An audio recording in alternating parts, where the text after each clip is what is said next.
Hey, Alright, reviews. back up in here, yo. And we just got back from watching Doctor Sleep. Sleep. Go night night. Go to sleep.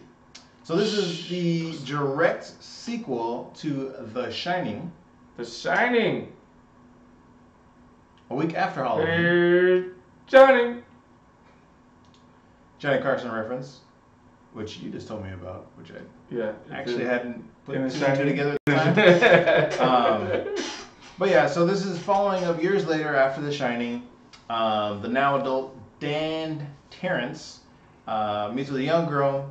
She has similar She has a shine in her. shining powers. And in this film, we all see in the trailers, there's like a group of individuals called the True Knot that kind of eat the Shining. They want that shine. Basically, people who have psychic powers, they're drawn to them and they feed on that energy. And this is the story of kind of, them. And Yes, the it's right. Shining. The Shining. So, right off the bat, how do you think this is as a direct sequel? Actually, Given it was like years later. yeah. I mean, I liked it as a direct sequel. I mean, it's not, it doesn't have all the charm and stuff as the original Shining. But, I mean, they do a good job of, like, just calling back to The Shining and having good tie-ins and stuff like Mhm. that. I mean, as you see, they go back to the hotel, so all that is involved into... Even uses the axe. Yes.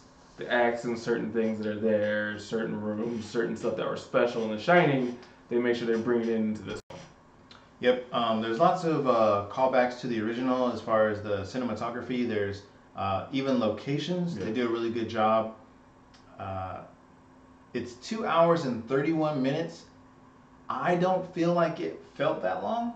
No. It does kind of feel like a long movie, but it didn't feel like you were there for almost 3 hours. Yeah, I mean, they kind of kept it like information and keep you interested in trying to figure out where it's going to go and they throw in some action. So it doesn't really have you sitting there going, okay, what's going on? I'm Yeah. tired, Now let's get right to it.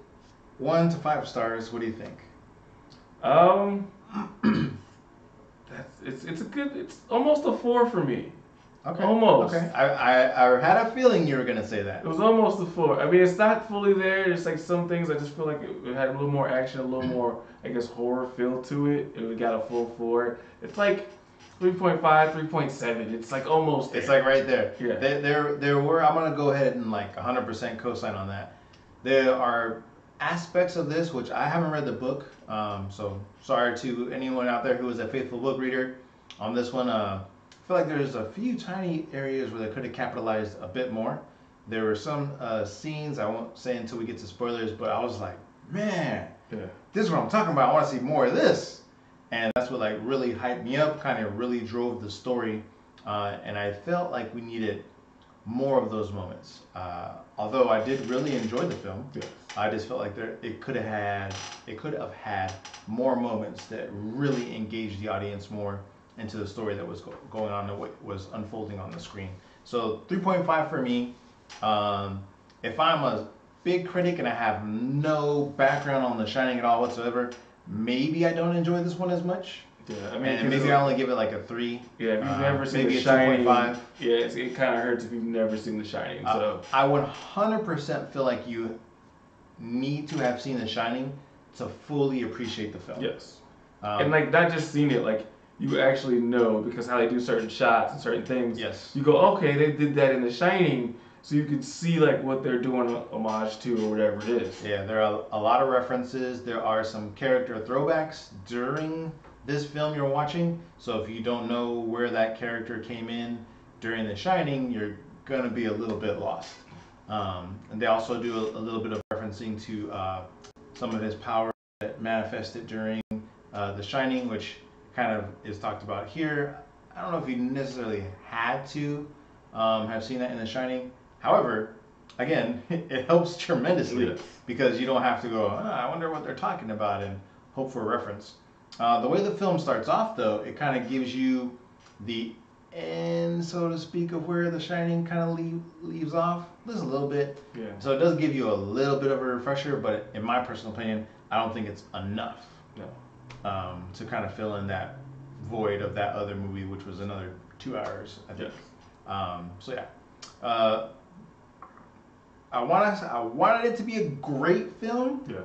It is a pretty darn good film. Yes. It's really close, really close. But it's just not. It's not the Shining level, and I think that's the problem too. Is like, I mean, it's a sequel to The Shining, so it's like a movie classic. Mm-hmm. So it's hard to go and say, okay, this is the sequel to a classic, decades later. Yeah, real. So difficult. expectations are so high, Yeah. and you gotta try and live up to something that's, you know, a movie classic. Yeah, and then basically has a lead actor that technically retired from acting because he's been in so many movies. Yes.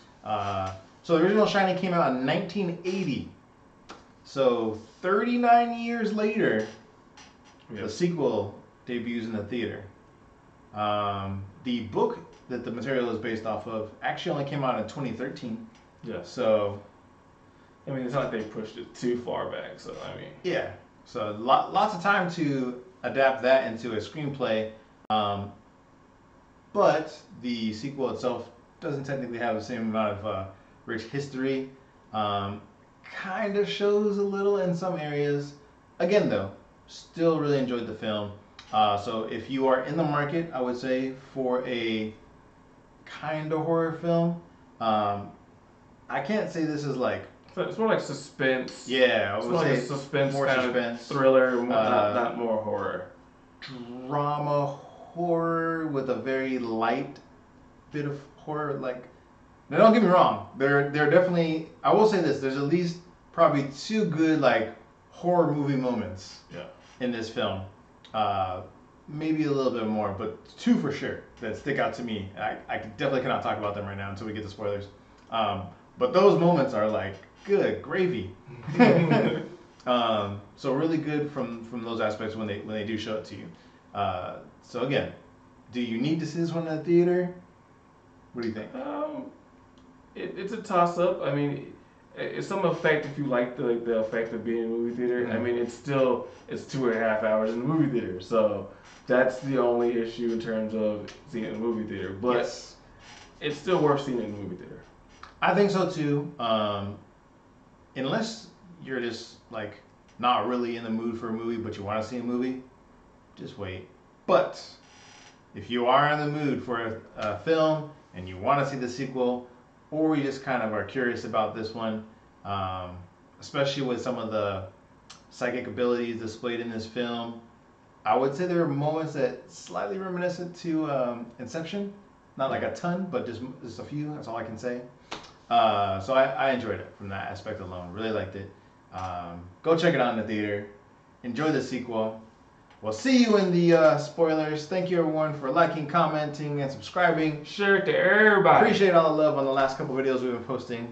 Getting us up there in the subscribership and the likes and the views and the Thank you. algorithms and all that good stuff. AI reviewed merchandise coming soon. Be on the lookout for it. Peace.